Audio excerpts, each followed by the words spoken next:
Olá, bom dia, o Viva Bem já começa agora. E você, como é que foi seu final de semana?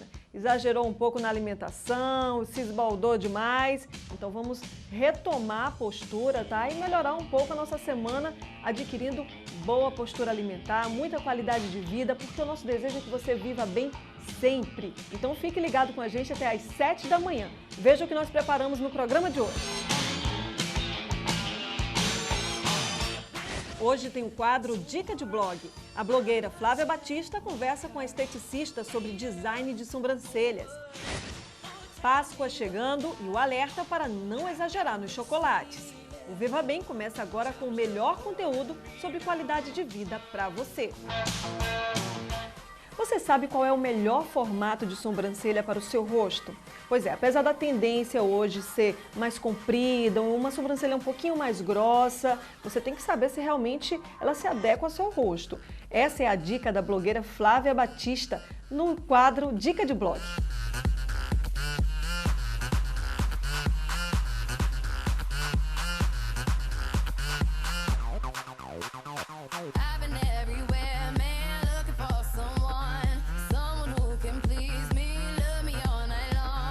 Olá, eu sou Flávia Batista, do blog Digo Por Aí, e hoje eu vim conversar com vocês sobre um assunto que nem todo mundo dá importância, mas a mulher precisa ter muito cuidado na hora de fazer, as sobrancelhas. Vocês sabiam que o design errado de sobrancelha prejudica a harmonia do seu rosto? Para falar um pouco sobre isso, eu vim conversar com a Liana Barros, que é a minha designer de sobrancelhas e que foi uma pessoa que me ensinou bastante sobre esse cuidado que a gente tem que ter com o nosso rosto. Tudo bom, Liana? Tudo bom.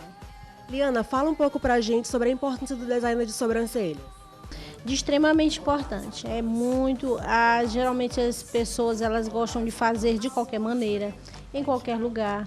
E hoje a gente tem que ver que nós temos que procurar uma pessoa especializada, uma pessoa que realmente trabalhe com sobrancelha e que queira o melhor para você, né? Não só limpar sobrancelhas. Liana, e como é que é essa questão de a sobrancelha determinar a harmonia do rosto? Como é que isso funciona? A gente aprende uma coisa, né? Tem que ser o redondo, tem que ter uma sobrancelha mais comprida. A gente aprende uma coisa, mas só que eu gosto muito de trabalhar e vou falar aqui para vocês que eu trabalho de acordo com o rosto da pessoa. Eu gosto de trabalhar de acordo se a sobrancelha é harmoniosa, a gente deixa ela mais harmoniosa. Se ela precisa de uma dica, a gente melhora um pouquinho. Porque, assim, tem pessoas que querem a sobrancelha muito arqueada. Hoje em dia não se usa mais sobrancelha arqueada. Então, a gente procura melhorar para que a cliente se sinta linda, né? Não só maquiada, porque hoje as pessoas fazem muito sobrancelha maquiada, desenhada. Liana, e a sobrancelha de rena, que você também faz esse procedimento, não é? Como é que ele funciona? Muito bem, a sobrancelha de rena é mais uma inovação, graças a Deus, que inventaram maravilhosa, que hoje a pessoa, se for a designer for muito inteligente, ela vai aproveitar a rena ao invés de levantar muito a sobrancelha, ao invés de diminuir a sobrancelha. E querer fazer um desenho extraordinário com o próprio pelo da cliente, né? Porque para o futuro, como eu já disse, vai acabar prejudicando a cliente. Então a rena, ela vem para deixar a sobrancelha mais harmoniosa, o desenho fica mais bonito, você pode fazer uma sobrancelha comprida, você pode arquear a sobrancelha sem poder levantar, sem aumentar isso aqui, sem levantar, tirar pelo demais. É show de bola, só vendo mesmo, é muito bom, maravilhoso. Gente, e tem um outro procedimento que a Liana faz, que também é muito interessante, mas que tem que ter cuidado na hora de fazer. É a sobrancelha definitiva, não é, Liana? Me explica um pouco quem é que pode fazer esse tipo de procedimento. Esse procedimento é outra inovação na estética, né? Que já está há um bom tempo na área. Mas é preciso salientar, gente, que tem que ter um certo cuidado em procurar o profissional ideal, uma pessoa especialista mesmo, que já esteja bastante tempo na área, porque é um desenho feito dentro ou fora da sua sobrancelha.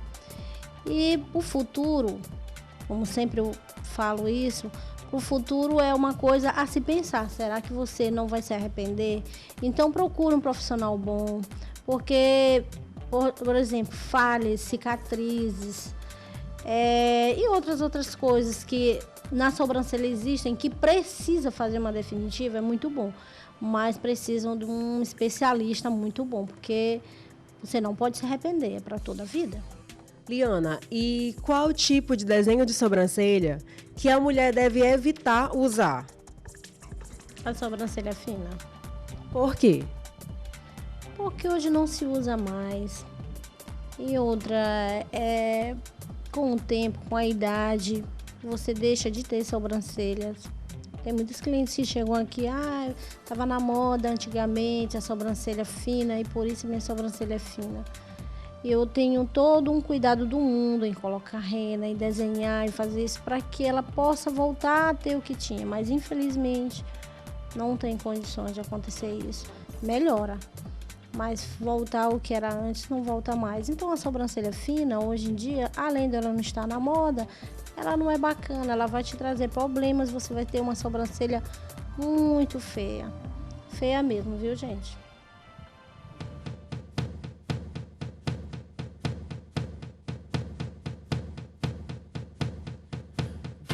Second, I need to get my story straight. My friends are in the bathroom getting higher than the Empire State. My lover, she's waiting for me just across the bar. My seat's been taken by some sunglasses, asking about a scar.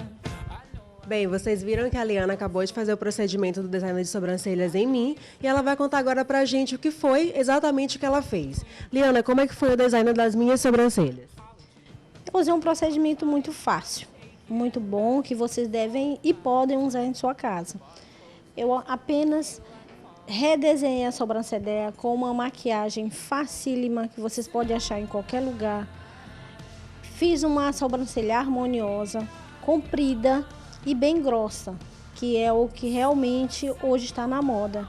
Então, gente, por favor, não procure uma pessoa qualquer para limpar a sobrancelha de vocês. Procure uma pessoa especializada, uma pessoa que realmente queira melhorar a sobrancelha de vocês, não só para limpar. Porque design é isso, é melhorar, tratar a sua sobrancelha. Isso que é o design de sobrancelha. Obrigada, Liana. Eu queria agradecer também ao programa Viva Bem por mais esse convite. E quem quiser saber um pouco mais sobre moda, beleza e bem-estar, basta acessar o blog Digo Por Aí. O endereço é www.digoporaí.com. Tchau!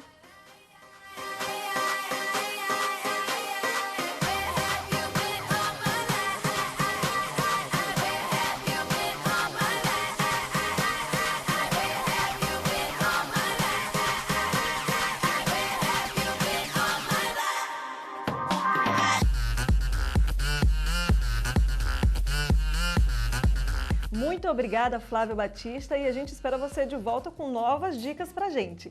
E você, fez as unhas no final de semana e pretende preservá-la durante essa semana tranquilo? Pois é, essa é a nossa dica no nosso quadro hoje, Cuide Bem das Suas Unhas.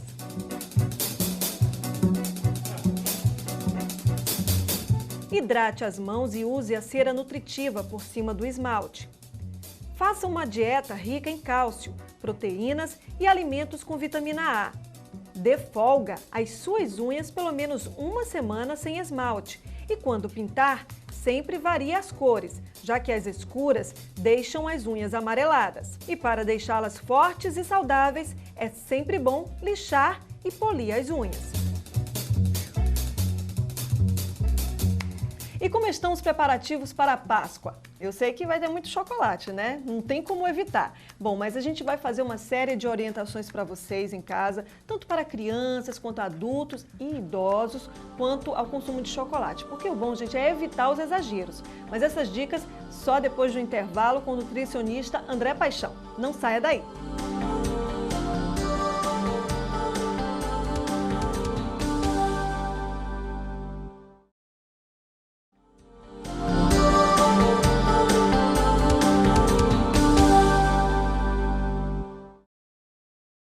E o Viva Bem está de volta e hoje querendo saber de vocês como é que estão os preparativos para o período da Páscoa. Bom, eu sei que deve ter muito chocolate vindo por aí, né? Mas a gente vai passar agora para vocês algumas dicas e informações, direto conversando com o André Paixão, que é nutricionista, justamente para você evitar o exagero no consumo nesse período da Páscoa. Agora, André, vamos começar ali desde os pequenininhos, porque ganha o ovo de Páscoa da avó, dos tios, dos pais, e fica aquele abarrotado, geladeira cheia de chocolate.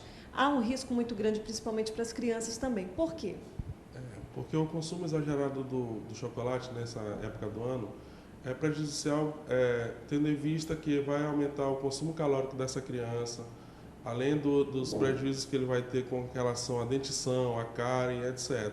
Não só também a parte calórica, mas também a parte da dentição, cárie, porque por ser um alimento doce, geralmente não escova o dente, aí ele poderia ter esses prejuízos para a criança. Mas a mãe tem que ficar de olho, o pai acompanhando, sempre não ofertando quando a criança quer, e sim em horários regulares, em pouca quantidade, nem que dure muito tempo os ovos. Se ganhou muitos, acaba durando mais tempo, mas pelo menos consumir em pouca quantidade. Agora a gente poderia destacar também para alguns tipos de chocolates que podem reduzir um pouco os riscos. Por exemplo, chocolates amargos é melhor, chocolate branco nem pensar. Que tipos de chocolates você poderia estar orientando assim, os pais a poder regrar mesmo o consumo nesse período? Certo. O problema do chocolate é basicamente a questão da caloria. Dentre os tipos, o branco é o mais calórico. É preferencial que a pessoa consuma o meio amargo, que ele tem maior teor de cacau, ou seja, menos caloria. Dentre eles é o melhor, é o mais indicado, comparado com o branco e com o chocolate ao leite normal. Agora, em relação aos adultos, a gente tem que ter aí uma precaução maior, principalmente para aqueles que são diabéticos, e não exagerar também no chocolate diet ou light. Certo. Outro perigo que acontece nessa época é a pessoa achar que está consumindo um alimento diet e não se preocupando com a caloria que ele apresenta. Geralmente o produto diet, light, ele tem uma diminuição de certo nutriente, ou seja, gordura, açúcar e etc. O ideal é que também seja consumido em pouca quantidade. Por quê? Porque eu posso não estar consumindo açúcar, porque sou diabético, mas eu estou ingerindo uma grande quantidade calórica, o que no dia pode ocasionar aumento de peso e outros problemas que vêm com o advento do excesso de peso. Agora, mesmo aqueles que não são diabéticos, André, tem aquela ilusão de achar que estão consumindo chocolates light, diet, então, assim, não vou ganhar calorias porque eu estou consumindo algo diet light, né? Não tem a informação. Na verdade, as calorias são um pouco reduzidas, mas ainda assim estão consumindo muita caloria no chocolate, né? Com certeza. Por acharem que estão comendo um produto diet ou light, eles acabam comendo a mais do que eles comeriam um produto normal, ou seja, fica uma coisa pela outra. Se eu como um normal, ele acaba comendo 2, 3 light, por achar que tem menos caloria, por achar que não tem açúcar e achar que eu posso comer mais, mas é bom manter o controle e comer a quantidade adequada. Ok, agora qual seria a quantidade adequada? Só para a gente já assustar quem está em casa, aqueles chocolatras que gostam de comer uma barra, 2 barras por dia. Qual seria a medida correta? Certo. Aí, essa medida varia de acordo com o chocolate. O ideal é que a pessoa acompanhe a rotulagem do alimento. Lá vai ter a quantidade de gramas que ele pode ingerir, a quantidade calórica e etc. Mas, geralmente, como é que eu posso dizer? 4 barrinhas daquela de uma barra completa seria uma quantidade já ideal. Quanto menos melhor, 2, mas passando de uma já é um certo risco para a pessoa, porque geralmente quando abre a barra, a pessoa já quer comer a barra toda, certo? Mas já uma fileira daquela já seria uma quantidade razoável. Mas vale lembrar que muda de acordo com o fabricante. Agora, com os idosos, tem que ter uma precaução maior em termos desse consumo de chocolate? Os idosos, geralmente, eles, por já terem vivido uma grande parte, ou se alimentando bem ou não, eles já têm algumas doenças que nós chamamos de doenças crônicas não transmissíveis, que são geralmente hipertensão, diabetes. E como eles já possuem tal patologia, o ideal é que eles até evitem consumir, mas se consumir na medida correta. E também atentar para os produtos light diet. Se for diabético, obrigatoriamente tem que consumir um produto sem açúcar, porque vai comprometer a taxa de glicose dessa pessoa e agravar os sintomas, os problemas que a diabetes traz para a pessoa. Bom, André, a gente vai fazer um breve intervalo. Na volta a gente volto a conversar com você a respeito de como associar melhor os alimentos e aos horários, porque a gente sabe também que existe aí um consumo exagerado durante as madrugadas, enfim, até mesmo quem pratica atividade física acaba consumindo de forma errada os alimentos também. A gente volta já já com mais um bloco do Viva Bem, não saia daí.